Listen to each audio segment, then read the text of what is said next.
Hey everybody, welcome to Ashley's Recipes.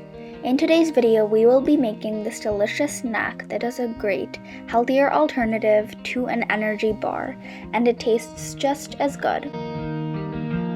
We start off by adding a half cup of coarse rice flour to our bowl.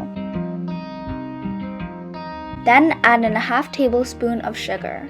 You can add in whatever sugar you have, but I recommend coconut palm sugar as that's what I usually use.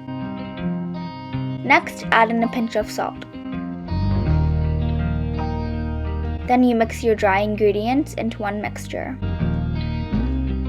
Now get half a banana, peel it, and add it into your mixture. You can also add grated coconut, fresh or frozen. In fact, I recommend it. But I didn't have it at the time, so I made it without the coconut, and it still turned out quite good. If you enjoyed this recipe, feel free to hit the like button and subscribe to my channel for more delicious recipes like this. Enjoy!